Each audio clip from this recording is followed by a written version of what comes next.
Once again, thanks for keeping it tuned here to the Weather Channel and Weekend Weather Center. I'm Mike Seidel, and for Kristen Dodd, and the pleasure is all mine, Dave. Well, thank you so much, Mike. I'm Dave Schwartz. A pleasure for me to be working with you and to have you along. You know, the good news is many of you are enjoying a nice, warm, sunny, rain-free weekend, but that's also some bad news. You know how dry it's been in the southeast, Mike. Yeah, the drought gets worse here. We've got more rain coming in through Texas, where we've kind of alleviated the drought over the past month or so with heavy rain. But the fire that we've talked about now for 2 weeks continues to burn in southeast Georgia, and the smoke is going all the way over towards the beaches in northeast Florida. And already there are watering restrictions, I understand, in the Atlanta metropolitan area. So this is an area that really needs, especially the area shaded in red and purple. Boy, oh boy, they really need rain. You know how much they need? Say between now and the next 3 months, the area shaded in dark green, 15 to 18 inches of rain. In light green, including the area where the fire is in southeast Georgia near Jacksonville, from 18 inches to 27 inches of rain in the next 3 months. Is that possible? Yes. Doubtful. Probably need a tropical system to form here and just sit over that area for like a week for that to happen. Boy, we've really dug a hole, or Mother Nature has here for us, and we're just going to have to be patient. Conservation of water, important. And I mean, even if that means cutting your shower from like 10 minutes to 5 minutes, you're doing everybody a favor. And watering the lawn maybe once less frequently, out of water at night instead of during the day when it's less efficient.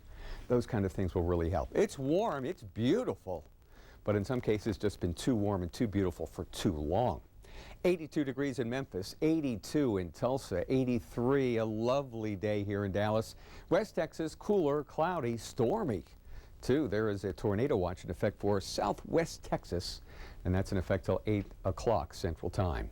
But boy, look at these numbers. How about 77 in Chicago today, 78 in the Twin Cities, 10 degrees above average for this date.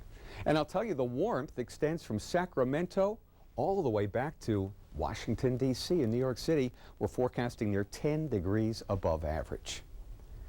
There's another spot that's too warm and too dry, and that's right here in Southern California, where fires have been blazing for a while. 115 acres burned, nothing like the one in Georgia, but just a sign of what's been going on, of how dry it's been, of how little rain we've picked up this past wet season in Southern California, and how important it is to conserve water and to be extremely careful with fire. If you're out there with a barbecue, in a pit, or a campfire, make sure that you douse the fire.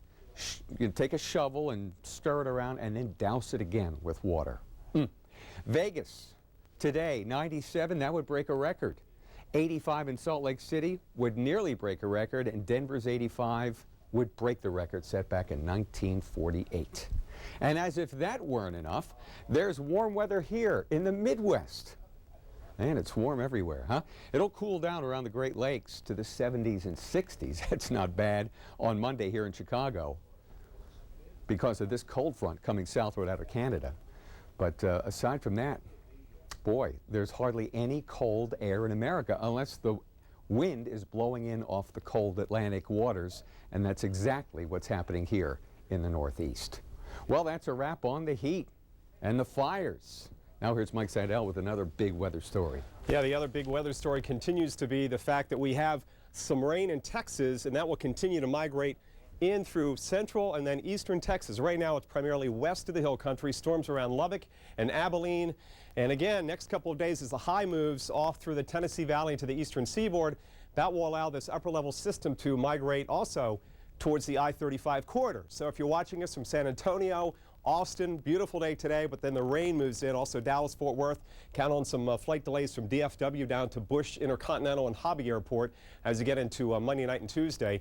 But look at the southeast, where Dave has talked extensively about how dry it's been. We're hoping that later in the week, as this front drops south, that we can kick off some rainfall Thursday and Friday in these very, very dry areas. Meanwhile, look at this. It dries out in Boston, so we get rid of that backdoor action and all that cool Atlantic air, at least for the time being. Later in the week, temperatures will be back into the low to mid 60s in Boston, which is a little bit above average for this time of the year, but not tomorrow. Forget it tomorrow. Another typical spring day across the Cape, and up through down East Maine, temperatures in the 50s and 60s. As you head far enough south, you pick up the warmth. New York South, 75 to 80, but then increasing chances of some afternoon showers and thunderstorms. Another winter, make it a 3, 4, 5-day weekend. If you got a chance to get out to the coast, except the northeast Georgia coast, because once again, we'll have that smoke primarily wafting your way. 85 Atlanta, I-95 corridor will be in the 90s, the low 90s by Tuesday and Wednesday. Upper Midwest cools down. Chicagoland, Minneapolis, talking about maybe some delays at the airports in Chicago, including O'Hare. Showery weather, but it still will be on the warm side. Mid-70s. There's your heat back through the plains and Midwest. Upper 80s, maybe getting close to 90 in Omaha. And for those of you on the West Coast, it stays warm to hot with desert temperatures again above the century mark. A dry day in Seattle, maybe a little rain by the middle of the week, but lovely weather in Southern California and the Southland. Although the rainy season has ended, we don't see any hopes of any late rainfall. Even in May, it's tough to get it to rain in LA. Temperature there tomorrow, 77. Your local on the 8s is next.